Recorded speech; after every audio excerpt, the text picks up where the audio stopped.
चमचमणारे दात होते, वाढलेली सगळी आयाळ अशी नख वाढलेली, इतकं तुझं विक्राळ रूप.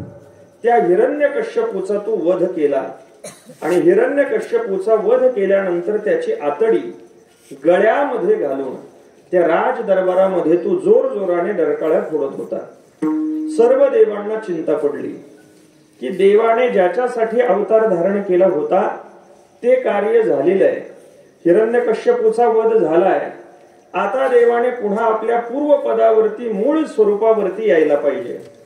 पण भगवंताला राग काही आवरत नाही आणि देव आपल्या मूळ पदावरती यायला तयार नाहीत. देवाला कोणीतरी आठवण करून दिली पाहिजे. सगळ्या देवांनी विचार केल्यानंतर ब्रह्मदेवाने सांगितलं की मी जातो आणि आठवण करून देतो की काम झालंय, आता आपलं क्षीरसागरामध्ये चलावं, हे रूप टाकून द्यावं, पुन्हा आपलं श्यामल चतुर्भुज रूपधारी रूप धारण करावं. ब्रह्मदेव निघाले, त्या राज दरबाराच्या बाहेर आले, दारामधून डोकून पाहिलं तर नरसिंह भगवंताचं ते विक्राळ रूप पाहिल्यानंतर ब्रह्मदेवाचं आतमध्ये जाण्याचं धाडस झालं नाही. ब्रह्मदेवाने विचार केला, जर यांनी आपल्याला ओळखलं नाही तर त्या हिरण्यकश्यपूच्या नंतर आपला नंबर लागण्याची शक्यता आहे. कारण रागामध्ये मनुष्य एकदा लाल झाला म्हणजे त्याला पुढे कोण आहे हे कळत नाही.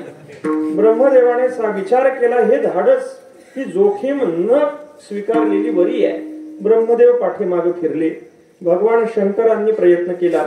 एक एक देवता जातीये आणि दारामधून डोकावून पुन्हा पाठीमागे येते. प्रत्येकाने विचार केला की आपण समोर जाऊ शकत नाही, मग करायचं काय? सर्व देवांनी विचार केला. एक लौकिक नियम त्यांच्या लक्षामध्ये आला की एखादा मनुष्य कितीही रागावला तर त्याला शांत कसं करायचं हे त्याच्या पत्नीला माहिती आहे. म्हणून आपण लक्ष्मी मातेची प्रार्थना करू. सगळे लक्ष्मी मातेच्या जवळ गेले आणि लक्ष्मी मातेला सांगितलं, आई साहेब, भगवंताने ज्याच्यासाठी अवतार धारण केला होता ते कार्य संपलेलं आहे. हिरण्यकश्यपू मेलाय. देवाने आता नरसिंह रूप टाकून द्यावं, पण देवाचा राग शांत होत नाही.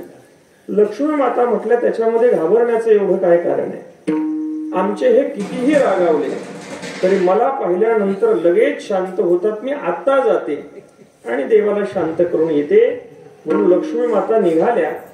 दरवाजापर्यंत आल्या. दारामधून डोकावून पाहिलं. नरसिंह भगवंताचं ते विक्राळ रूप, लाल बुंद झालेला सगळा देह. लक्ष्मी मातेला आत जाण्याचं धाडस झालं नाही. लक्ष्मी माता पाठीमागे फिरल्या आणि सगळ्या देवांना म्हणू लागल्या, तुम्ही मला ज्यांचा राग शांत करण्यासाठी पाठवत आहात ते आमचे हे आहेत असं मला वाटत नाही. कारण आमचे हे कितीही रागावले तरी इतके लाल कधीच होत नाही. तुकोबाराय भगवंताला सांगतायत, देवा तू इतका कुरूप होतास की लक्ष्मी मातेला सुद्धा तू ओळखू येत नव्हतं. सांगू, तुला मूळ पदावरती आणलं कोणी? तुला सौंदर्य प्रदान केलं कोणी? सर्व देवतांनी विचार केला की आपलं जाण्याचं धाडस नाही, पण ज्याच्यासाठी भगवंताने हे रूप धारण केलंय त्या प्रल्हादजींची आपण शरणागती करू. सर्व देवता प्रल्हादजींकडे आले आणि सांगितलं, बा प्रल्हादा, तुझ्यासाठी भगवंताने हे विक्राळ रूप धारण केलंय, त्यामुळे तूच जा आणि देवाचा राग शांत कर. एखादं लहान मूल आपल्या आईकडे जसं पळत जावं तसे प्रल्हादजी नरसिंह भगवंताच्या दिशेने पळत सुटले आणि नरसिंह भगवंताच्या चरणांना मिठी मारली. आपल्या पायाला काय लागले म्हणून नरसिंह भगवंताने खाली पाहिलं तर खाली प्रल्हादजी आहे. प्रल्हादांना पाहिल्याबरोबर भगवंत अगदी शांत झाले. भगवंताने प्रल्हादांना उचललं, आपल्या कडेवरती घेतलं आणि प्रल्हादांचा चेहरा कुरवाळू लागले. प्रल्हादांचा चेहरा चाटू लागले. इतके देव प्रेमामध्ये शांत होऊन गेले. तुकोबराय सांगताय, देवा, जेव्हा जेव्हा तू कुरूप होतोस तेव्हा तेव्हा तुला मूळ पदावरती आणणारे जे कोणी आहेत ते तुझे आवडते भक्त आहेत. म्हणून तुला सौंदर्य प्रल्हादासारख्या भक्तांनी दिलंय. तू सुंदर नाहीस, तू सुंदर झाला भक्तांचा अंगीकार केल्यामुळे. प्रल्हादजींना स्वीकारल्यानंतर भगवान शांत झाले, सिंहासनावरती बसले आणि मग बाकीच्या सगळ्या देवता दर्शनासाठी आल्या. नाम प्रल्हाद उच्चारी तया सोडवे नरहरी, उचलून घेतला कडी वरी भक्ती सुखी निवाला.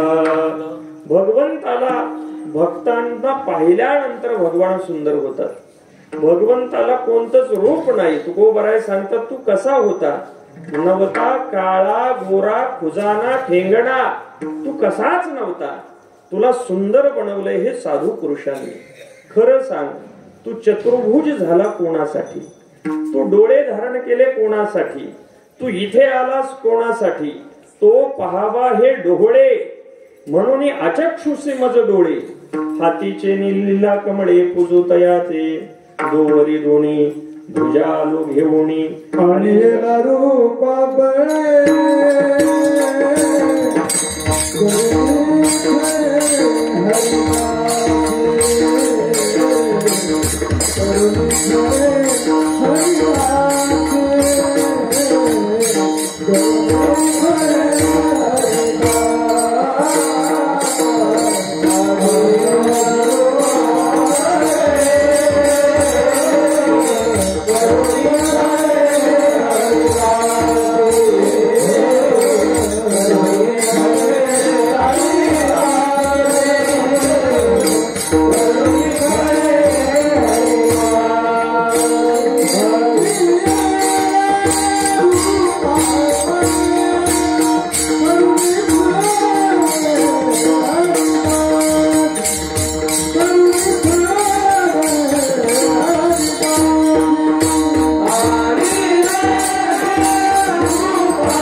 हरिदासी.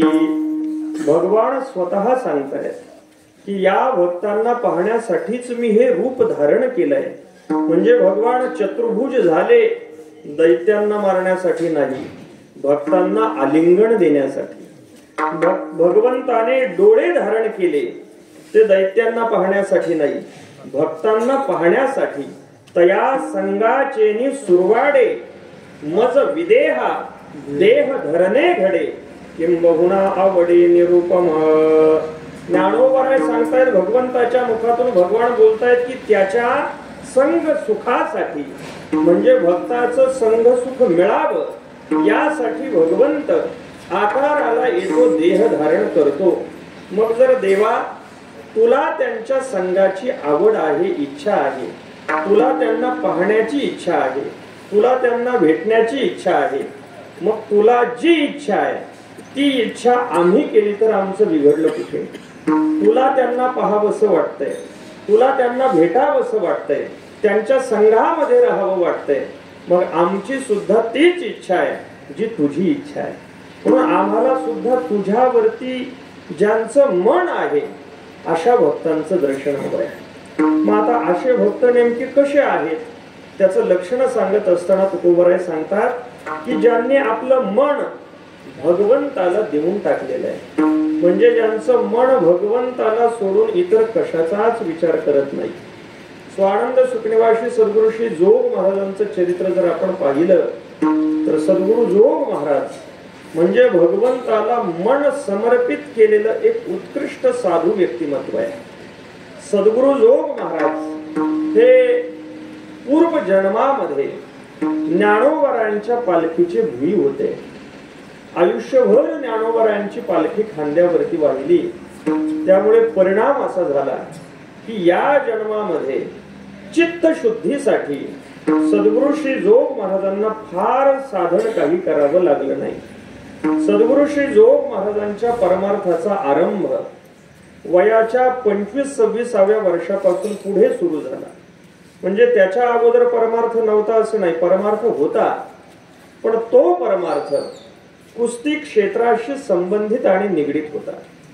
सद्गुरु श्री जोग महाराजांचे जे वडील बंधू, त्यांचं नाव पांडुरंग अर्थात पांडोबा महाराज, हे नगरकर तालमीचे वस्ताद होते. पूर्ण ब्राह्मण शरीर, कश्यप गोत्रामध्ये उत्पन्न झालेले, घरामध्ये अगदी सर्व सोहळ्या ओवळ्याचा आचार पाळला जाणारा अशा सत्वशील कुलामध्ये महाराज जन्माला आले. आणि जन्माला आल्यानंतर त्यांचे प्रत्यक्ष गुरु या रूपाने पांडोबा महाराजांचा नियम असा होता की ते आपल्या कोणत्याही मल्लाला ज्ञानोबरायांच्या समाधीच्या दर्शनासाठी न्यायचे.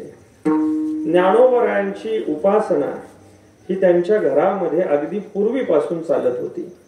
सद्गुरू श्री जोग महाराजांना लहान असताना पांडोबा महाराजांनी आळंदीला नेलं. ज्ञानोबरायांच्या समाधीवरती माळ ठेवायला सांगितली आणि ती माळ आपल्या हाताने गळ्यामध्ये घालायला सांगितली. म्हणजे ज्ञानोबरा हेच तुमचे गुरु आहेत हे सद्गुरू श्री जोग महाराजांना अगदी आरंभापासून बिंबवून दिलं गेलं. पांडोबा महाराजांचं मोठं चरित्र आहे. पांडोबा महाराज त्या काळामध्ये गेल्यानंतर पांडोबा महाराजांचं स्वतंत्र चरित्र त्या काळामध्ये छापलं गेलं होतं, कारण त्यांचा अधिकार तेवढा मोठा होता.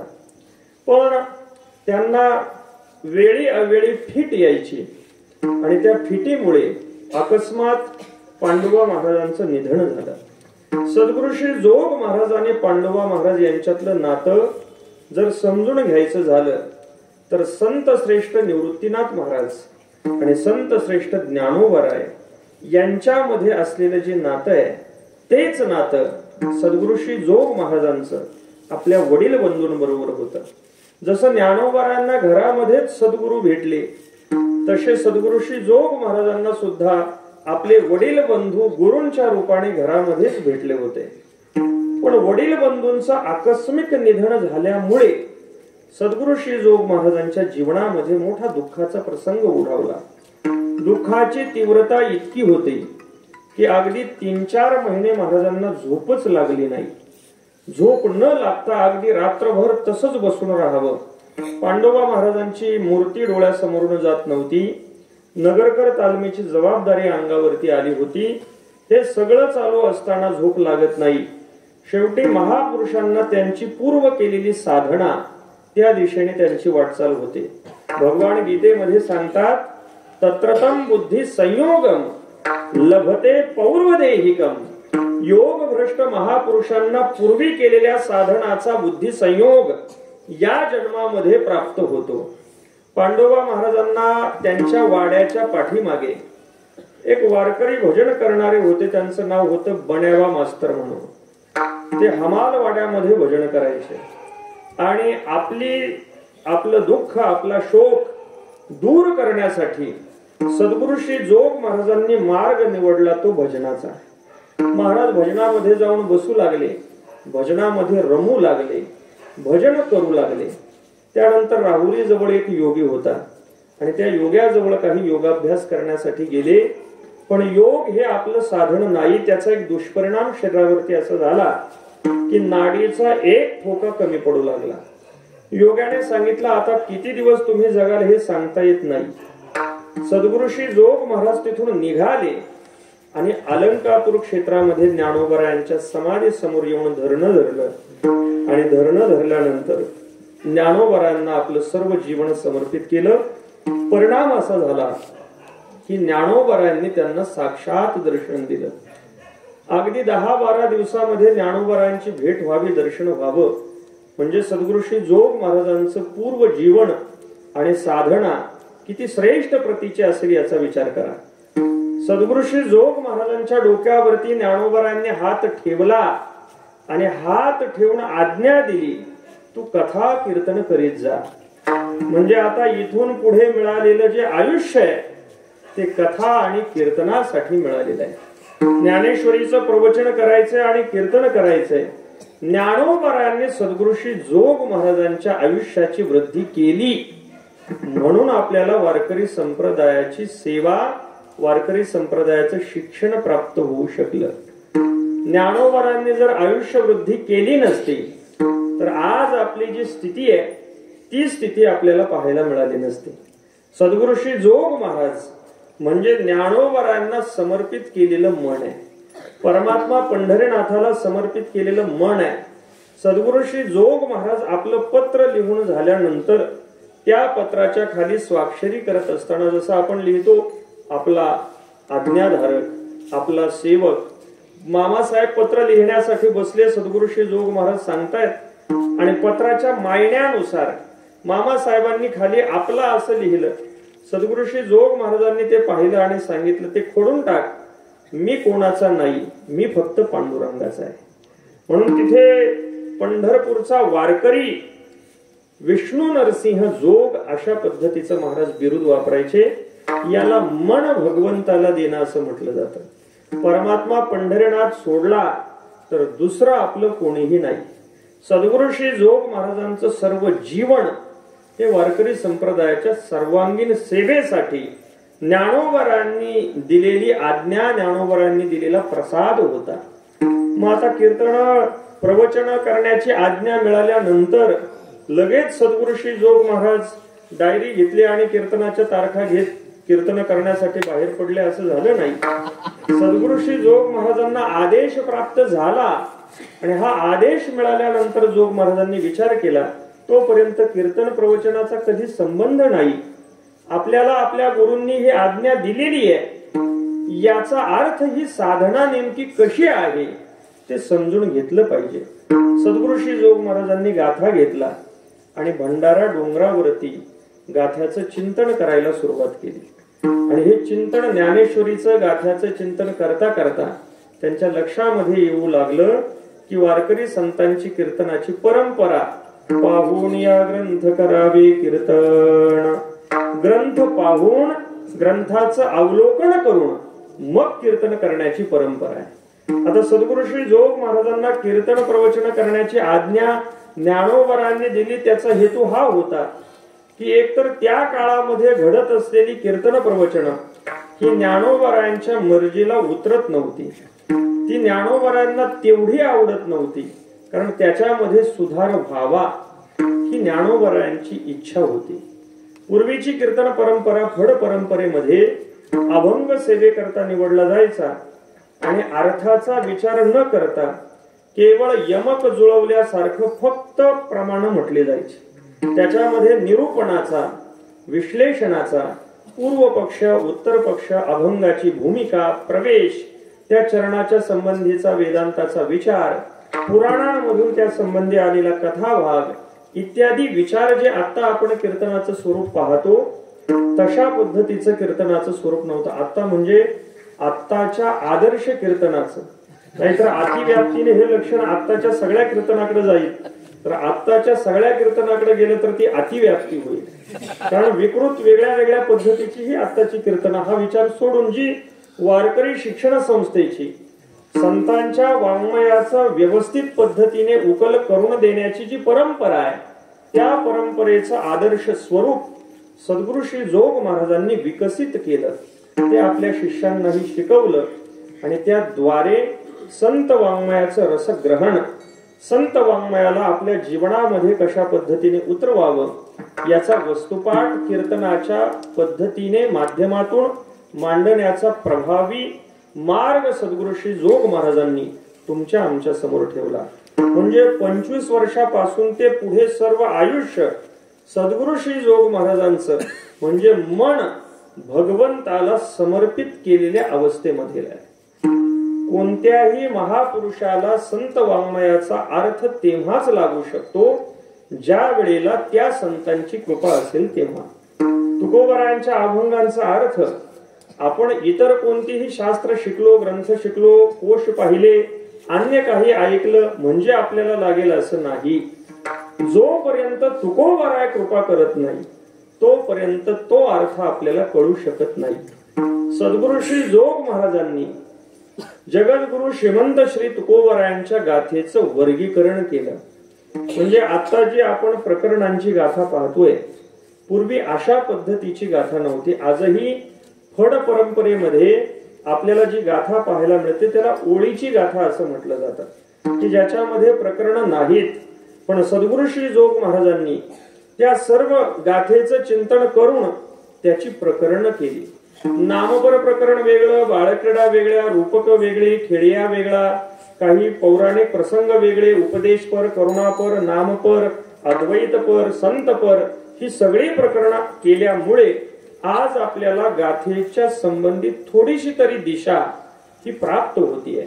मग आता मला सांगा, सद्गुरु श्री जोग महाराजांना तुकोबरायांच्या गाथेचं वर्गीकरण करण्याचं सामर्थ्य प्राप्त झालं हे तुकोबरायांच्या कृपेशिवाय शक्य आहे का?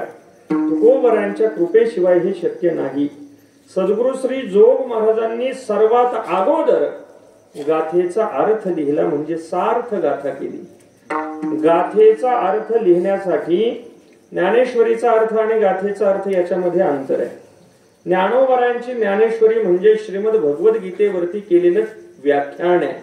त्यामुळे गीतेच्या मूळ श्लोकाचा अर्थ पाहिल्यानंतर त्या खालोखाल येणाऱ्या ओव्यांचं चिंतन करता येणं हे एका वेळेला शक्य आहे. कारण त्याच्यामध्ये आपल्याला व्याख्यान आणि एक विषय पुढे चाललेला पाहायला मिळतो. पण अभंगाचं तसं नाही. वैकुंठवासी पूजनीय मामासाहेबांच्या भाषेमध्ये सांगायचं झालं तर मामासाहेब सांगतायत की गाथेचे अभंग म्हणजे मिटलेल्या मुठीप्रमाणे आहेत.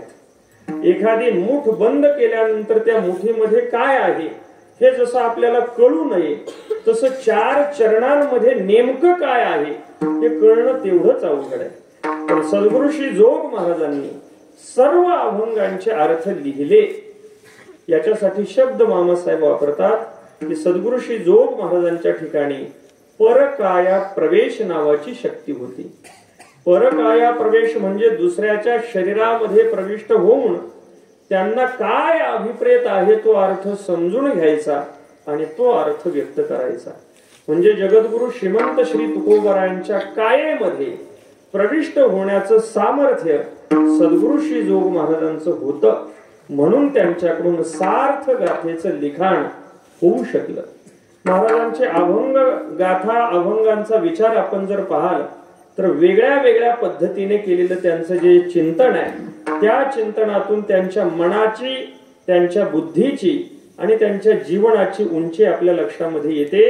हे सगळं वाङ्मयीन कार्य करताना त्यांचं शालेय शिक्षण आपण जर पाहाल तर महाराज अगदी जेमतेम 4थी शिकलेले की ज्यांना सही करायला सुद्धा 2 मिनिटं लागायची.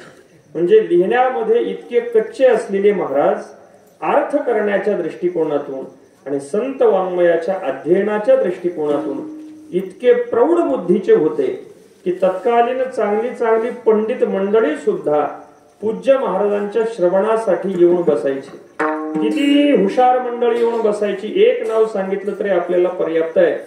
त्या काळामधलं मोठं धुरंधर व्यक्तिमत्व, महान बुद्धिमान लोकमान्य टिळक हे सद्गुरु श्री जोग महाराजांच्या कीर्तनाला येऊन बसायचे, श्रवणासाठी बसायचे.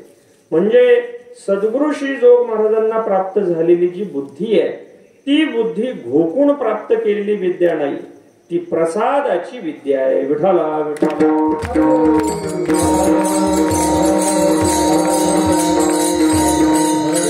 सांगतात देवा ज्यांनी मन तुला दिलंय अशा संतांचं दर्शन हवंय. भगवान सांगतात आता मन देण्यामध्ये सुद्धा अंतर आहे. काही काही मन देतात पण काम झालं की पुन्हा मन काढून घेतात.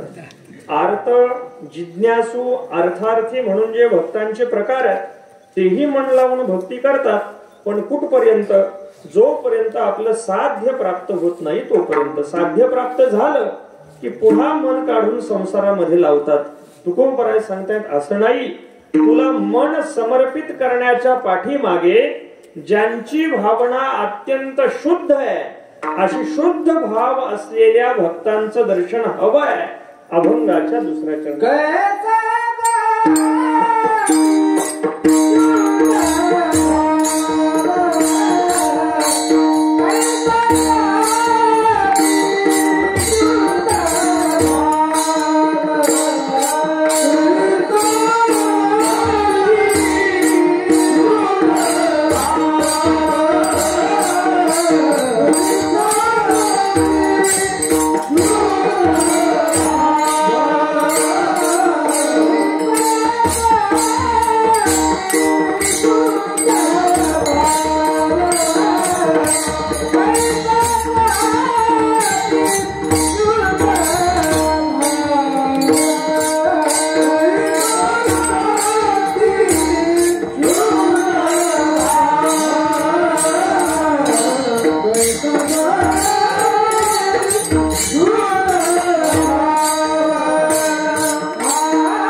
शुद्ध भाव.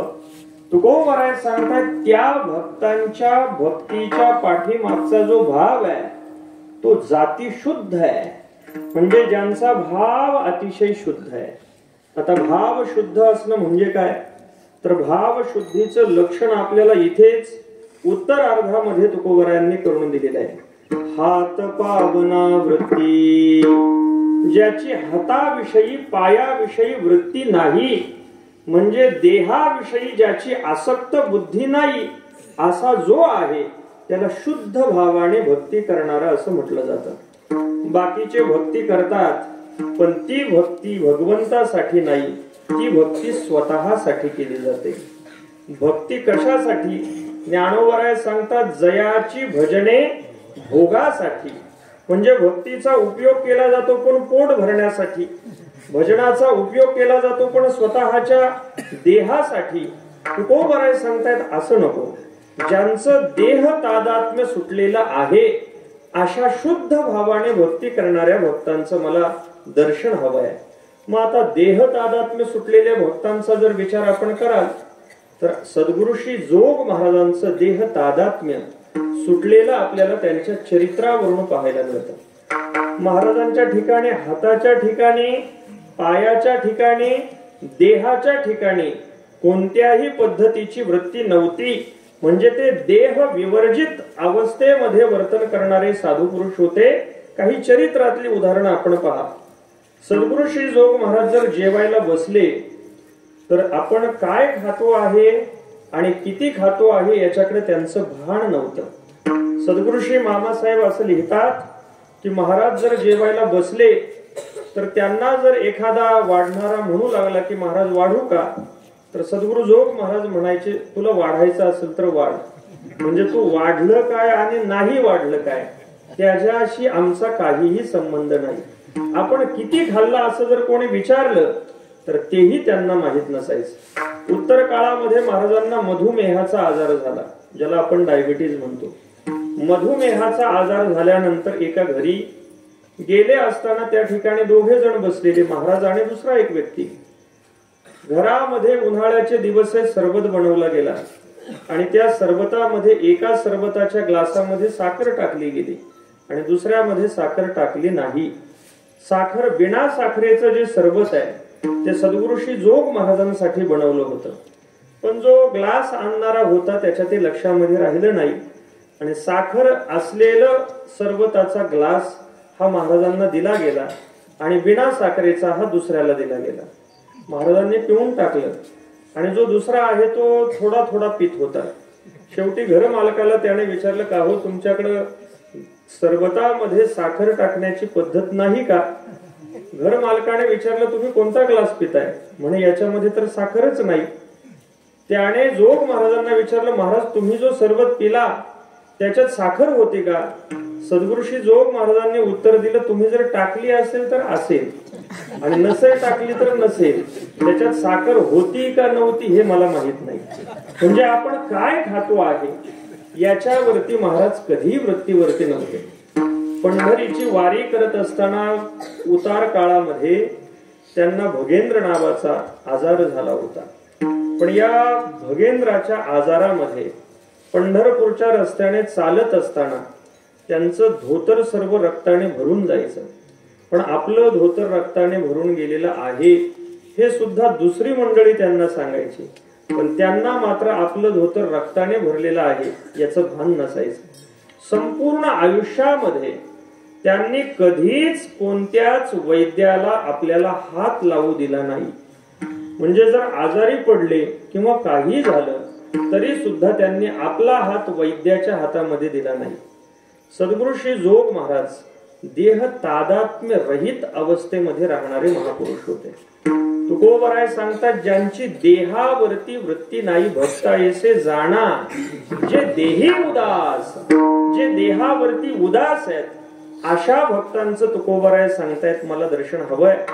सद्गुरु श्री जोग महाराज अपरिग्रही वृत्तीचे होते. गडगंज संपत्ती असताना सुद्धा घरामध्ये ज्ञानोबरायांचा फोटो आणि भगवान शंकराचार्यांचा फोटो भिंतीला टांगलेला, पाण्याची एक कळशी एक आरसा मोठा आणि चालण्यासाठी असलेली काठी, वाचण्याचे 2-3 ग्रंथ, अंगावरचा सदरा धोतर एवढं जर सोडलं तर खोलीमध्ये कधीच काही ठेवलं नाही. खोलीचा दरवाजा फक्त लोटलेला असायचा, त्याला आतून कडी वगैरे लावण्याचा प्रकार नव्हता. कोणी जर दर्शनासाठी आलं, फळं वगैरे घेऊन आलं, त्याने जर फळं ठेवली तर महाराज आवाज द्यायचे आणि खाली जी मुलं असतील त्यांना ती फळं वाटून द्यायचे.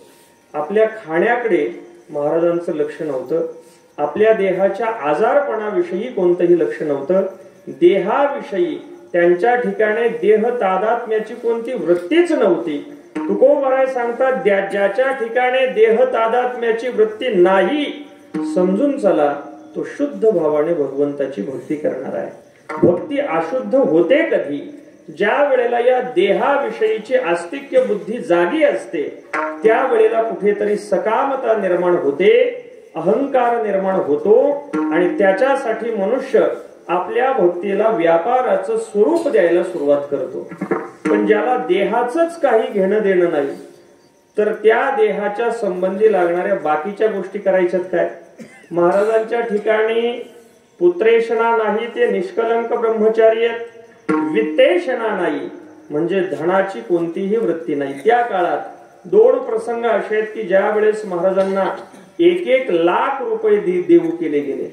हा काळ म्हणजे 1920 ला महाराजांचं अंत्यवसान झालं. महाराज परमात्मा स्वरूपाशी लीन झाले. त्याच्या अगोदर 1867 सालापासूनचा विचार आपण करा. त्या काळामध्ये 1 लाख रुपये म्हणजे फार मोठी गोष्ट आहे. पण ते पैसे महाराजांनी नाकारावेत, धनाला स्पर्श करू नये या पद्धतीचा अपरिग्रह आणि लोकेशनेचाही त्यांच्या ठिकाणी मोह नव्हता.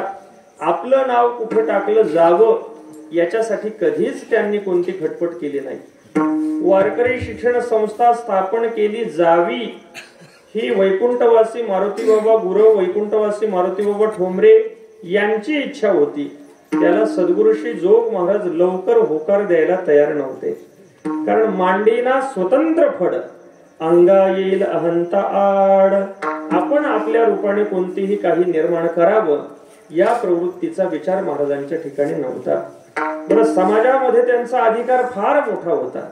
ज्ञानोबरायांच्या पालखी सोहळ्याचे महाराज अध्यक्ष होते. ज्ञानोबरायांच्या समोर ज्या दिंड्यांचा क्रम आहे तो क्रम सद्गुरुश्री जोग महाराजांनी लावलेला क्रम आहे. म्हणजे या दिंड्या या क्रमाने चालतील हे सांगण्याचा अधिकार सर्व संप्रदायिकांनी एका मुखाने ज्यांचा शब्द स्वीकारावा एवढं मोठं सामर्थ्य महाराजांचं होतं. नामदेव मंदिराचा इतिहास सुद्धा आपण पहा. नामदेव मंदिर नामदेवरायांच्या वंशजांच्या ताब्यामध्ये देण्याचं सर्वस्वी श्रेय सद्गुरुश्री जोग महाराजांचं आहे. त्यांनी त्या काळातील कमिटीला केशवदास नावाची एक कमिटी स्थापन करून त्या काळामध्ये मंदिर जे त्या कमिटीच्या ताब्यात होतं त्यांना समजून जोग महाराजांनी सांगितलं आणि नामदेवरायांची वंश परंपरा जी चालत आलेली आहे त्यांच्याकडे नामदेवरायांच्या मंदिराची सेवा दिली. म्हणजे वारकरी संप्रदायामध्ये जी काही उपकार कार्य आहेत ती कार्य महाराजांच्या केवळ शब्दाने होत होती. सांगितलं की पुढच्या माणसाने ऐकावं एवढा त्यांच्यामध्ये सामर्थ्य होतं, प्रभाव होता.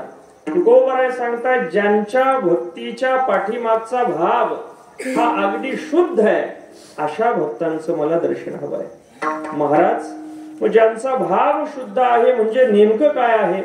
तुकोबराय सांगतायत की जसं एखाद्या रानामध्ये सरपण गोळा करण्यासाठी जाणाऱ्या महिलेने सगळं सरपण एकत्र करावं, त्याची एकत्र मोळी बांधावी, त्याप्रमाणे सर्व इंद्रियांना ज्यांनी परमात्म्याच्या दिशेने एकत्र करून लावलेलं आहे अशा भक्तांचं मला दर्शन हवंय. अभंगाच्या 3ऱ्या चरणाचा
अवघियांचा करुणी मेळा तुझ डोळा रोखिले. सर्व इंद्रियांचा एकत्र मेळा करणं म्हणजे काय आहे आणि भगवंताला सर्व इंद्रियांनी पाहण्यासाठी तुझ डोळा रोखिले म्हणजे काय आहे इत्यादी गोष्टींचा विचार करून पुढचं चरण पाहून आपल्याला वेळेत थांबायचंय. पण तत्पूर्वी एकदा भगवंताचं भजन करा. विठोबा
अवघियांचा करुणी मेळा तुझ डोळा रोखिले. तुकोबाराय सांगतात खरा भक्त तो आहे की ज्याच्या सर्व इंद्रियांच्या द्वारे भगवत दर्शनाचीच इच्छा प्रगट होतीये.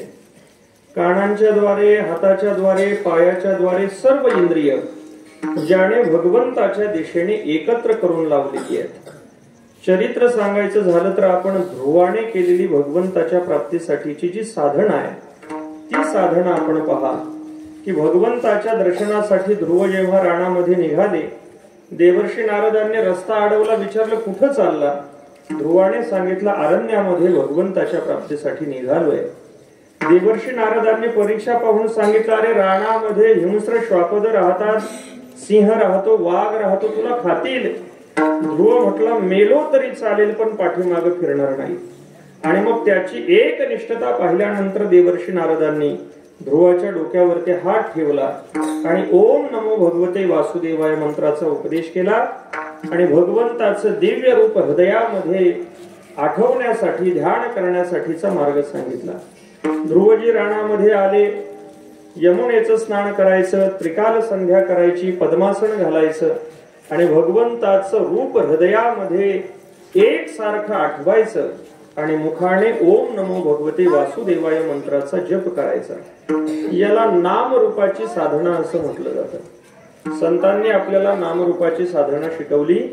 एक सारखं भगवंताला आठवून भगवंताचं स्मरण करत राहायचं. त्यांनी आपल्या एक एक महिन्यामध्ये आहार कमी कमी करत गेले. शरीर कृश झालं आणि अगदी श्वास म्हणजे वायू सुद्धा कोंडला. वायू कोंडल्यानंतर ब्रह्मांडाचा वायू कोंडला जाऊ लागला. सगळ्या देवतांनी भगवंताला जाऊन विनंती केली, देवा आपण ध्रुवाला जाऊन दर्शन द्या, कारण त्याने श्वास रोखल्यानंतर ब्रह्मांडाचा श्वास रोखला जातोय. ध्रुवजी एका पायावरती उभे राहिले.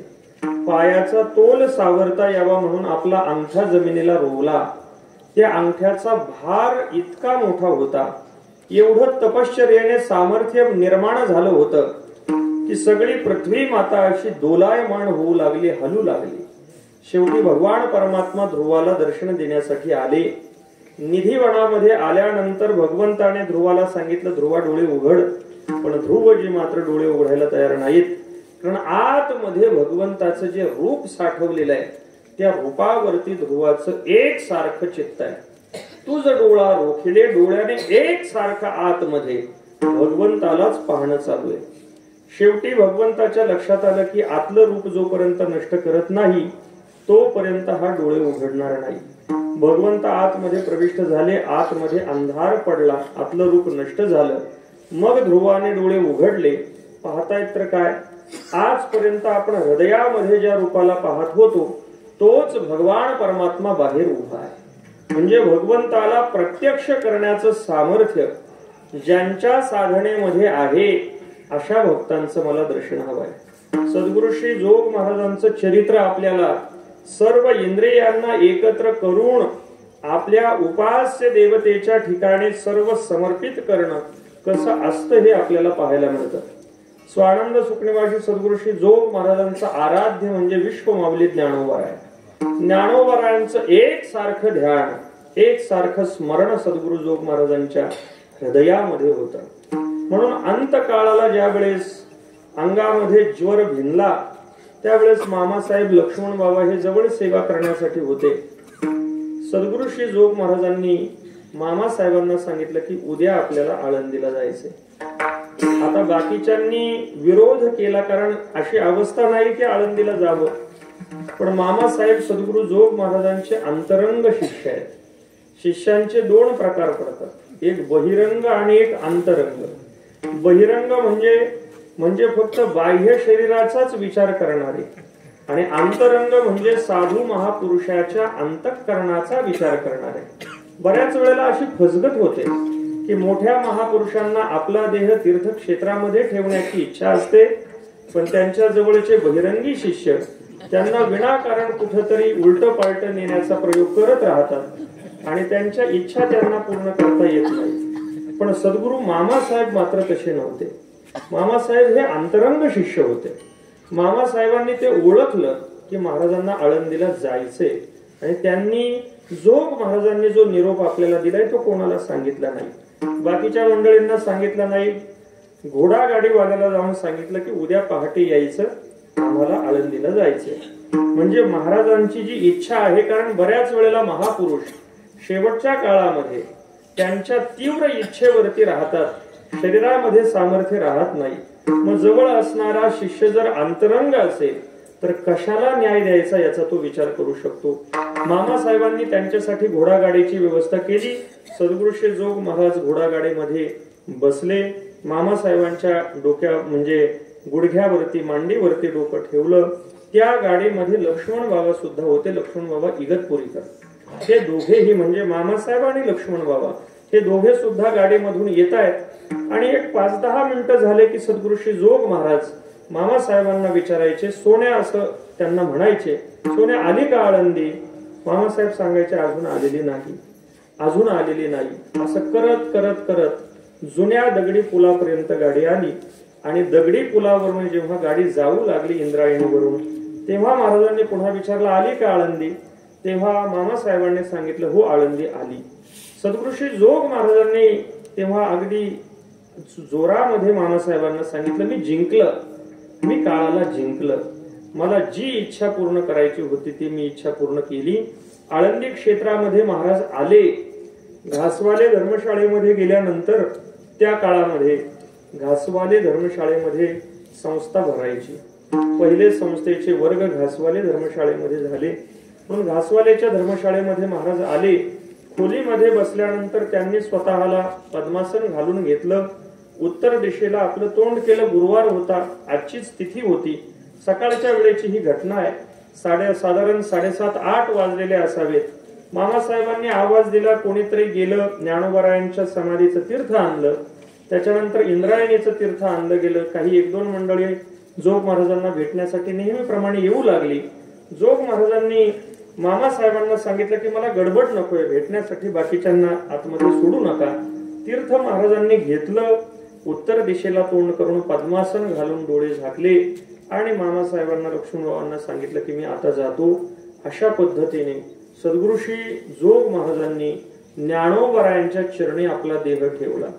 याला अवघी यांचा करुणी मेळा तुझ डोळा रोखिले असं म्हटलं जातं. सर्व इंद्रिय भगवंताच्या चरणी विसर्जित केली म्हणजे आपलं मरण सुद्धा ज्यांच्या हातामध्ये आहे असे महापुरुष काळाचा औचित्य पाहून अवताराला येतात असे नित्य महापुरुष म्हणून त्यांच्याद्वारे प्राप्त झालेलं कार्य त्यांच्याद्वारे प्राप्त झालेली परंपरा ही खऱ्या अर्थाने संजीवन परंपरा असं म्हटलं जातं. सद्गुरु श्री जोग महाराज म्हणजे ज्ञानोबरायांच्या स्वरूपाशी एकरूप होऊन राहणार हे जीवन आहे.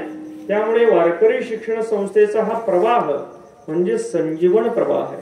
जशी ज्ञानोबरायांची ज्ञानेश्वरी संजीवन आहे तशीच सद्गुरु श्री जोग महाराजांनी संस्थापित केलेली वारकरी शिक्षण संस्था म्हणजे संजीवन आहे. एक ज्ञानोबरायांची ज्ञानेश्वरी संजीवन आपल्याला समाधी दिसते.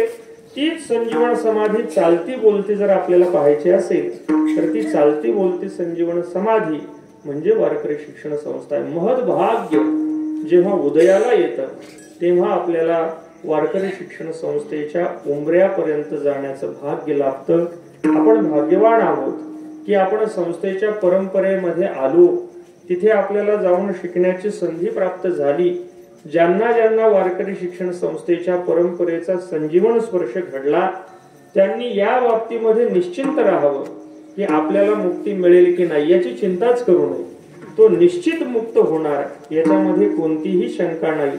मुळामध्ये परमार्थामध्ये शिष्याने काही करावं हा प्रकारच नाही. शिष्यासाठी सगळं गुरुच करत असतात. शिष्याने फक्त एकच करावं की आपल्या गुरुशी अनन्य राहावं.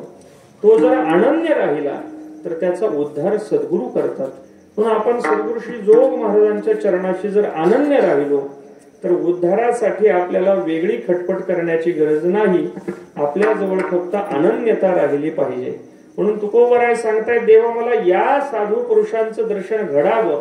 आपल्यालाही आपल्या डोळ्याने सद्गुरू श्री जोग महाराजांचं दर्शन घडावं असं जर वाटत असेल तर तुकोबराय त्यासाठी एक रस्ता सांगतात. देवाला सांगतात देवा तुझ्या पाठीमाग मला थोडी लपायला जागा दे. देवाच्या पाठीमाग लपल्यानंतर साधू पुरुषाचं दर्शन होतं. तुकोबरायांनी संत दर्शनाचा हा एक विलक्षण मार्ग सांगितलेला आहे अभंगाच्या शेवटच्या चरणात. तुका म्हणे तुझ आळ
अभंगाच्या शेवटच्या चरणामध्ये तुकोबर आहे. भगवंताच्या आड लपल्यानंतर संत दर्शन होतय म्हणून भगवंताच्या जवळ गेलेले आहेत. भगवंत तुकोबरांना विचारतायत साधूंच्या दर्शनासाठी मी काय करू. तुकोबराय सांगतायत तुझ्या आड मला थोडीशी लपायला जागा दे. आता देवाच्या आड लपल्यानंतर संतांचं दर्शन होतं का याचा थोडक्यात विचार करून आपल्याला थांबायचंय. देवाच्या आड लपणं म्हणजे नेमकं काय आहे. देवाच्या पाठीमागे लपल्यानंतर जर संतांचं दर्शन होत असेल तर देवाचा पुजारी रोजच देवाच्या पाठीमागे आहे, मग त्याला संतांचं दर्शन व्हायला पाहिजे, पण त्याला संतांचं दर्शन होताना दिसत नाही. हा जो आड शब्द आहे या आड शब्दाचा निश्चित अर्थ नेमका काय करायचा. जर भगवंताच्या आड म्हणजे मागे लपायचा असा जर अर्थ आपण करू गेलो तर व्यापक असलेल्या परमात्म्याला मागची आणि पुढची बाजू आपल्याला सांगता येत नाही. तो व्यापक आहे. मग जो व्यापक असतो त्याला मागे पुढे पूर्व पश्चिम दक्षिण उत्तर नाही. मग देवाच्या आड लपणं म्हणजे काय करणार. तर हा आड शब्द वेगळ्या वेगळ्या अर्थाने वापरलेला पाहायला मिळतो. बऱ्याच वेळेला आड मार्ग म्हणजे चुकीचा रस्ता किंवा आडाचं पाणी, छोटी विहीर पूर्वीच्या काळामध्ये पाणी पिण्यासाठी जी वापरली जायची, आडाचं पाणी. त्याच्यानंतर भिंतीच्या आड म्हणजे पलीकडची बाजू, त्या अर्थाने इथे आड शब्द आलेला नाही. एखाद्या कुंभाराने मडकं बनवलं, मातीवरती ठेवलं आणि त्या मडक्यावरती जर आपण जोराने काठी मारली, मडकं फुटलं तर आपण म्हणतो मडकं माती आड झालं. मडकं माती आड झालं म्हणजे काय झालं, मातीशी एकरूप झालं. कार्य रूपाने न राहता ते कारणाशी एकरूप होऊन गेलं की त्याला आड होणं असं म्हटलं जातं. तसं भगवंताशी आड होणं म्हणजे भगवंताशी एकरूप होऊन जाणं. आपण भगवंताशी जोपर्यंत एकरूप होऊन जात नाही तोपर्यंत आपल्याला साधू पुरुषाचं दर्शन होऊ शकत नाही. कारण आपण व्यावहारिक सत्तेमध्ये त्यांना शोधतो आणि ते मात्र पारमार्थिक सत्तेमध्ये निवास करतात. मग आपल्याला सुद्धा सत्ता बदलावी लागेल. आहे त्या सत्तेमध्ये आपल्याला भगवत दर्शन घडणार नाही. म्हणून तुकोबराय देवाला सांगतायत, देवा हा जो अहम मी म्हणून कोणीतरी आहे हा सगळा जाऊ दे, मला तुझ्याशी एकरूप करून घे. कारण मला तुझ्याशी एकरूप होण्यामध्ये आनंद नाही, तर तुझ्याशी एकरूप झाल्यानंतर संतांचं दर्शन होऊ शकतं. म्हणून मला तुझ्या आड घे, म्हणजे तुझ्याशी एकरूप करून घे. भगवंताशी जेव्हा आपण एकरूप होऊन जाऊ त्यावेळेला नित्य सिद्ध महापुरुषांचं दर्शन आपल्याला घडू शकतं.